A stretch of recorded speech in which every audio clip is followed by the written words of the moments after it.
आज से हम स्टार्ट करने जा रहे हैं रीजनिंग लेक्चर्स, रीजनिंग सीरीज, जिसके अंदर हम रीजनिंग के सारे लेक्चर्स को समझेंगे। वन बाय वन हम हर एक टॉपिक को डिस्कस करेंगे और जितनी वैरायटी ऑफ क्वेश्चंस वहाँ से पूछा जा सकता है किसी भी कॉम्पिटिटिव एग्जाम्स में, उसको हम डिस्कस करेंगे। रीजनिंग एक बहुत ही इंपॉर्टेंट रोल प्ले करता है डिफरेंट कॉम्पिटिटिव एग्जाम्स के लिए, जैसे कि एसएससी या रेलवे एग्जाम्स के लिए तो बहुत इंपॉर्टेंट रोल प्ले करता है। जो टीयर वन एग्ज़ाम होता है उसमें लगभग 25% जो होता है वो रीजनिंग का वेटेज होता है, तो इसको समझना बहुत ही ज़्यादा ज़रूरी है। तो इसलिए हम सारे टॉपिक्स को, रीजनिंग के जितने भी टॉपिक्स बनते हैं और जितनी वैरायटी ऑफ क्वेश्चंस वहाँ पे एग्ज़ाम में हमसे पूछे जाते हैं, हम उनको वन बाय वन डिस्कस करते हुए चलेंगे।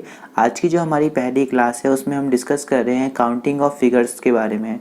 काउंटिंग ऑफ फिगर्स से एक या दो क्वेश्चन अक्सर पेपर में देखा गया है। काउंटिंग ऑफ फिगर्स के अंदर हम बात करेंगे स्क्वायर्स की, रेक्टेंगल्स की और ट्राइंगल्स की, और कुछ मिक्स जो प्रॉब्लम्स हैं उनको हम डिस्कस करेंगे। तो चलिए स्टार्ट करते हैं आज का session, counting of figures class 1 of reasoning. करते हैं आज स्क्वायर से। स्क्वायर में हम डिस्कस करते हैं दो केस मेनली।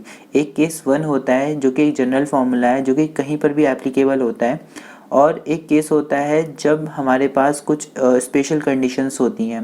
तो बात करते हैं केस नंबर 1 जनरल फार्मूला के बारे में। जनरल फार्मूला हमसे क्या कहता है कि अगर आपके पास m n के इक्वल नहीं है, यहाँ पे m का क्या मतलब होता है, m यहाँ पे रोज़ को रिप्रेजेंट करते हैं, ओके, और जो n है वो कॉलम्स को रिप्रेजेंट करते हैं, ओके। m का मतलब रो से है, n का मतलब कॉलम से है। जैसे कि यहाँ पर हम काउंट करेंगे तो हमारे पास यहाँ कितनी रो हैं, रो 1, रो 2, रो 3। तो यहाँ पे जो m है हमारे पास वो कितना है, 3 है। ऐसे ही अगर हम कॉलम्स को काउंट करें तो column number 1, column number 2, column number 3, जो वर्टिकल बार्स हैं दीज रिप्रेजेंट कॉलम्स, और जो हॉरिजेंटल बार्स हैं these represent rows, okay. So here we have 3 columns, so n will be 3। तो ये केस तो ये है कि अगर m और n दोनों ही बराबर हैं, जैसे कि यहाँ पे भी दिखा रखा है कि m और n बराबर हैं।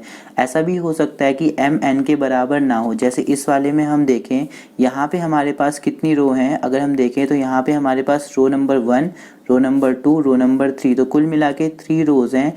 लेकिन अगर हम कॉलम्स की बात करें तो यहाँ पे कॉलम है हमारे पास 1, 2, 3, 4। So they are 4 columns in this question and the rows are 3।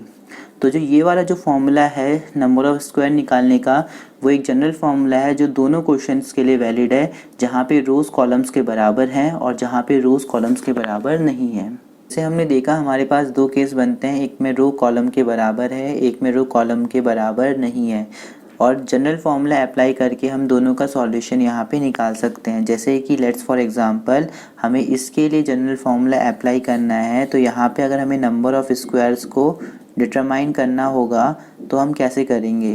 तो यहाँ अगर हम देखें कि जो m है मेरे पास वो कितने हैं, 3 है, और n भी कितने हैं, 3 है। So in the first part m into n, then it will be 3 into 3, then plus, okay. Now 1 would be subtracted from n and 1 should be subtracted from n. So 3 minus 1 will be 2 and 3 minus 1 will be 2. Now again minus 2 minus 2. So here 3 minus 2 will be 1 and n minus 2 also will be 1. Okay. So we have 3 into 3 will be 9. 2 into 2 will be 4 and 1 into 1 will be 1. So when we will sum up we will get the value of 14. So here are 14 squares in this figure, okay. Now we have the second figure where m and n are different. So let us start to solve it. Here the number of squares will be determined by the same general formula. So first will be m will be 3 and n will be 4. So it will be 3 into 4. Then 1 would be subtracted from m, it will becomes 2, and 1 would be subtracted from n, it will becomes 3, okay. Then 1 into 2, ठीक है, after subtraction of 1 from each these number, okay, then it will become 0 into 1, which actually does not have any importance. So let us start to solve it. 3 into 4 it makes 12, plus 2 into 3 it will make 6, plus 1 into 2 it will makes 2. So when we will add it we will get a value of 20. We will add and we will get a value of 12 plus 6 18, 18 plus 2 20. So here in this figure we have 20 square. एक और question को discuss करते हैं। जैसे कि इस वाले figure में आप देखेंगे तो हमारे पास यहाँ पे जो m है, जो हमारे पास यहाँ पे m है वो कुल मिला के कितना है 4 है, और जो n है वो कितने हैं 7 है। तो जब हम इसको सॉल्व करेंगे तो हम क्या करेंगे 4 into 7, then 3 into 6, then 2 into 5, then 1 into 4, and then 0 into 3. Okay, 4 into 7 will be 28, 3 into 6 will be 18, 2 plus 5 it means 10, 1 into 4 it means 4. Okay, now we'll sum up. We will get the value of 8 plus 8 16 plus 4 will be 20, 0 2 plus 1 3 4 50, 4 और plus 2 6. Okay, 10 it will become 60 square. I think ये समझ में आ गया। तो ये एक general case है, हम कहीं पे भी अप्लाई कर सकते हैं अगर हमारे पास रो और कॉलम बराबर हो या रो और कॉलम बराबर नहीं हो। अभी हमारे पास एक दूसरा केस है, ये तब अप्लाई होगा जब m जो है वो n के बराबर होगा। देखिए किस तरीके से, इस वाले केस में हम देखेंगे कि हमारे पास 6 रोज़ हैं और 6 ही हमारे पास क्या हैं कॉलम्स हैं। ओके, तो यहाँ पे हम देखेंगे तो अगर यही जनरल केस अप्लाई करें तो नंबर ऑफ़ स्क्वायर्स निकालने के लिए जो कॉन्सेप्ट बनेगा वो क्या बनना चाहिए, m into n 6 into 6 plus 5 into 5 plus 4 into 4 plus 3 into 3 plus 2 into 2 plus 1 into 1। यही बनेगा ना, क्योंकि एक एक माइनस करते हुए हम चलेंगे। 5 then 6 minus 1 6 minus 2 6 minus 3 according to the general formula.